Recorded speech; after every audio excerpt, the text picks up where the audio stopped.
Hello बच्चों, सीखो short hand के पार्ट 4 में आपका स्वागत है। सैद्धांतिक पक्ष जो कि हम आशुलिपि हिंदी के बच्चों के लिए लेकर आए हैं। तो स्टार्ट करते हैं बिना टाइम वेस्ट किए, फटाफट हल करते हैं 15 क्वेश्चन और फिर देखते हैं कि बच्चों के कितने क्वेश्चंस के आंसर सही हैं।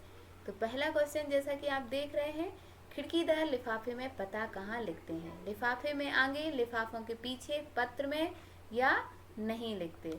तो जी हाँ, इसका जो सही आंसर है वो है पत्र में।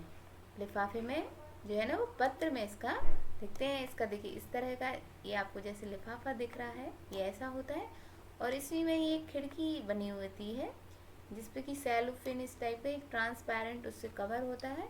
तो है ना पता है ना इस जगह लिखा जाता है पत्र के अंदर, और पत्र इस तरह से रखते हैं कि वो पते वाली जगह यहाँ पर आती है। तो पत्र में जो है ना हमें पता यहीं से दिख जाता है, लिफाफे पे अलग से लिखने की आवश्यकता नहीं होती।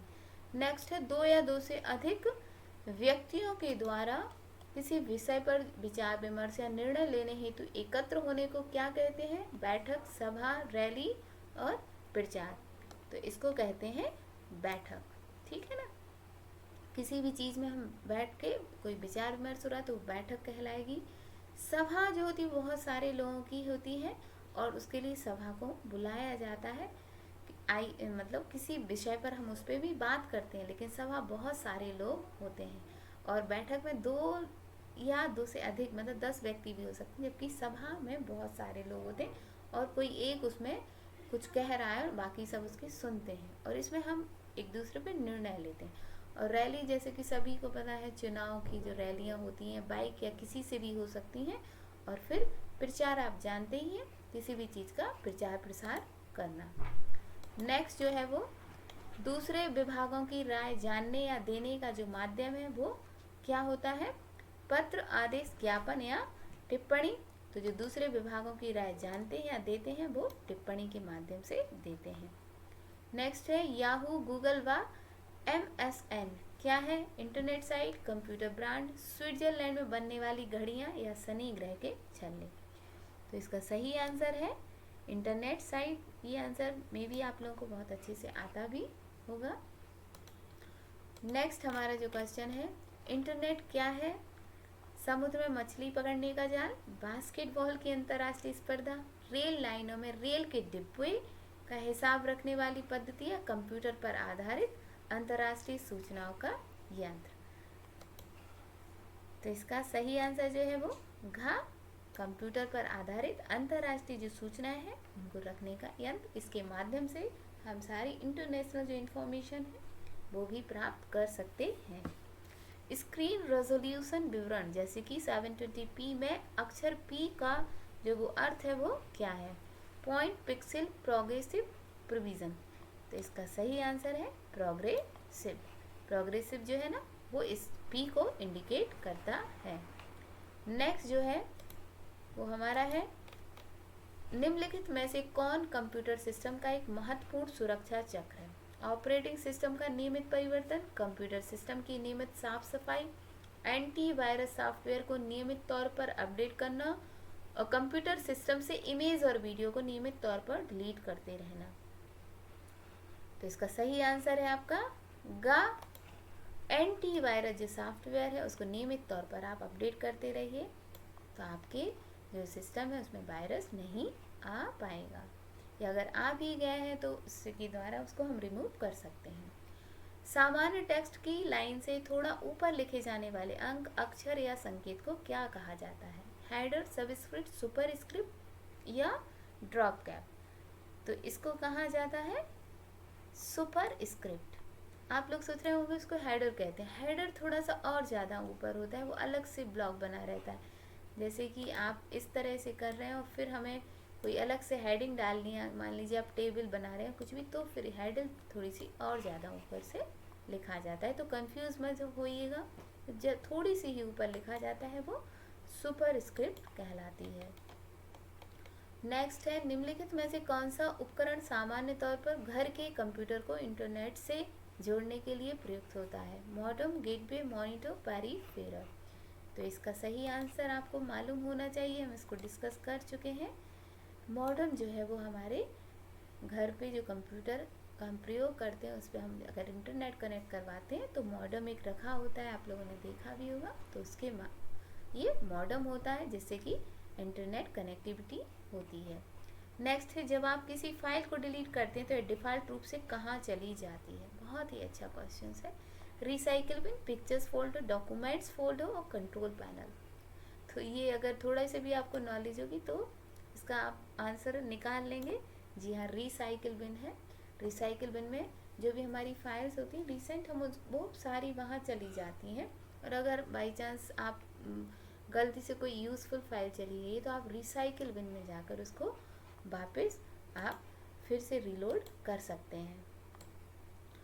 नेक्स्ट है, किसी सिंगल क्वेश्चन सिलेक्ट हुआ है। जी हाँ, संक्षिप्त रूप MICR में C अक्षर का क्या संदर्भित करता है? किसको संदर्भित करता है? Code, colour, computer, character. तो इसका सही आंसर क्या है? कैरेक्टर। जी हाँ, MICR का फुल फॉर्म अगर आप लोगों को मालूम होगा तो बहुत ईजी से कर लेंगे। इसका फुल फॉर्म है मैग्नेटिक इंक कैरेक्टर रीडर और कैरेक्टर रिकग्नाइजेशन, दोनों ही होते हैं, रिकग्नाइजेशन या रीडर। तो फुल फॉर्म जो है ना वो भी एब्रीविएशन के आपको मालूम होना चाहिए, और जो भी संबंधित हैं उनका ज़रूर अध्ययन करिएगा। नेक्स्ट है हमारा, किसी सिंगल बाइनरी डिजिट को किस रूप में जाना जाता है? बिट, बाइट, किलोबाइट और मेगाबाइट। तो इसका सही आंसर है आपका बिट, है ना। छोटी इकाई होती है, सबसे छोटी इकाई होती है, तो इसको बिट के रूप में जाना। तो बाइट होती, किलोबाइट होती, मेगाबाइट, इस तरह से बढ़ती चली जाती है। नेक्स्ट क्वेश्चन आप देख रहे हैं, किसी मल्टीप्लाई चॉइस आंसर शीट पर पेंसिल या पेन के निशानों को पढ़ने के लिए कौन सी तकनीक का प्रयोग किया जाता है? मोस्टली जो ऑफलाइन एग्ज़ाम्स हो रहे हैं, ट्रेंस एग्ज़ाम या किसी भी कंपटीशन को लेके, वो इसी पद्धति पर किए जा रहे हैं, इसी टेक्नोलॉजी को अपना के किए जा रहे हैं। OCR, MICR, POS, OMR। जी हाँ, इसका सही आंसर जो है वो OMR सीट आपने सुना होगा। पहले ITI में भी OMR सीट के पे ही एग्ज़ाम्स हो रहे थे, अब कंप्यूटर बेस्ड हो गए हैं तो डायरेक्ट करवा रहे हैं, इसीलिए CVT होता है। कल एक बच्चा लिखा हुआ था, V नहीं होता है, देखिए कंप्यूटर बेस्ड होता है, C और V फॉर बॉम्बे, CB और T, कंप्यूटर बेस्ड टेस्ट, ठीक है ना, इसको कहा जाता है। जो कि बोल रही थी कि इसका कोई, एक बच्ची ने मुझसे कमेंट्स करके पूछा था कि इसकी कोई डेट आई है, तो अभी बेटा इसकी डेट कोई फिक्स नहीं हुई है। डेट जब भी फिक्स होगी मैं बिल्कुल आपको वीडियो के माध्यम से बता दूंगी, आप बिल्कुल परेशान मत होइएगा। आप अपनी बस तैयारी पर फोकस करिए कि आप जो तैयारी कर रहे हैं वो बहुत अच्छी होनी चाहिए। नेक्स्ट है, कंप्यूटर स्क्रीन की सबसे छोटी इकाई को क्या कहा जाता है? बिट, सेल, पिक्सल और एलिमेंट। जी हाँ, कंप्यूटर जो सेल है उसकी सबसे छोटी इकाई को जो है ना वो पिक्सल कहा जाता है। पिक्सल के अगर बारे में आपको हो तो देखो, जैसे ये छोटा सा, ये आपका अगर मूल कोई इमेज है ये जनरली, ठीक, अगर हम जब इसको बहुत बड़ा करते हैं तो ये होती है पिक्सल। तो आप कहते हैं जनरली टर्म्स में पिक्सल फट रहे हैं, पिक्सल फैलने लगते हैं, तो ये वही चीज़ है, तो ये पिक्सल कहलाती है। नेक्स्ट जो हमारा है और लास्ट क्वेश्चन है, टेक्स्ट को इटैलिक बनाने के लिए किस शॉर्टकट का प्रयोग किया जाता है? Ctrl+U, Ctrl+T, Ctrl+I और Ctrl+P। तो अगर इसको आपने थोड़ा सा भी वर्ड पे अपने देखा हो ऊपर, तो ये आपको Ctrl+I इसका सही आंसर है। इसके जस्ट बगल में आप देखते होंगे यहाँ पे बोल्ड होता है, फिर I से इटैलिक होता है और यहाँ पे अंडरलाइन होता है, तो ये आपको आसानी से मिल जाएगा। तो आज की वीडियो यहाँ पर आपके 15 क्वेश्चंस ख़त्म हुए। अब आपको देखना है कि आपके 15 में से कितने आंसर सही आए हैं, और फिर आपको अपना जजमेंट खुद ही करना है। और एक बच्चा पूछ रहा था कि प्रैक्टिकल्स के बारे में मैम कुछ बताइए, उसने कमेंट्स के माध्यम से मुझसे पूछा था। तो प्रैक्टिकल के बारे में आपको एग्ज़ाम टाइम मेरे आप प्लेलिस्ट में जाएंगे, वहाँ पर आपको प्रैक्टिकल के बारे में, बिल्कुल प्रयोगात्मक के बारे में मैंने पूरी वीडियो बनाई है, और उससे आपके सारे डाउट्स क्लियर हो जाएंगे। तो वीडियो देखने के लिए धन्यवाद। Thank you.